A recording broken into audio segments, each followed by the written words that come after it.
Hi everyone, I hope you will be fine and enjoy your day.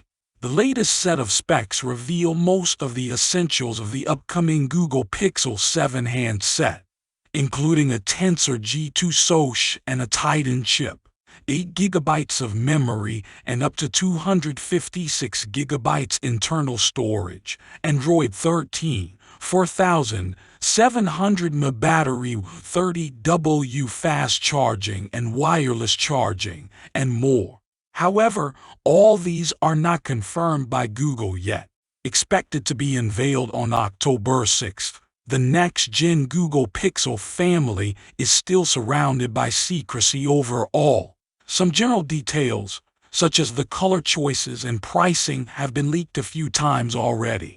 And now a nearly full spec sheet for the vanilla Pixel 7 has just surfaced online. Indian social media influencer Yogesh Brar has recently got his hands on the alleged technical details of the Google Pixel 7 and shared the list on Twitter. These are the highlights of the upcoming handset. Computing: Google Tensor G2 SoC and Titan chip. Memory storage: 8 GB / 256 GB.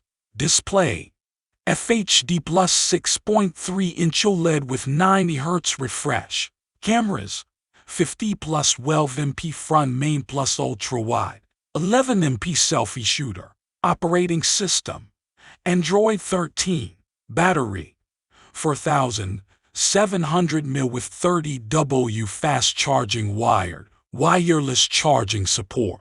Other features: stereo speakers, Bluetooth Low. Since all the above is supposed to apply to the vanilla Pixel 7, some features that potential buyers are asking for, like a display with 120Hz refresh, might make it to the Pro and or Ultra Pixel 7.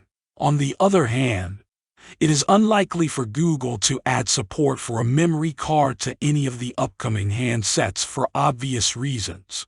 The Google Pixel 7 is rumored to be priced at the same level as its predecessor. So if this turns out to be accurate, those interested should save $600. It's now been nearly 11 months since the launch of the much-anticipated Google Pixel 6 and Pixel 6 Pro flagships, which were meant to be Android's iPhone.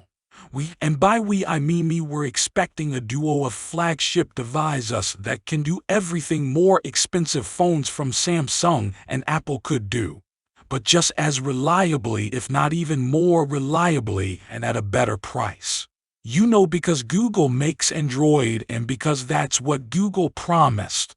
Unfortunately, to everyone's shock, instead of becoming Android's iPhone, a reliable phone with great software support that you can count on, the Pixel 6 series turned into one of Android's least stable and, therefore, hardest to recommend flagship phones in 2021-2022.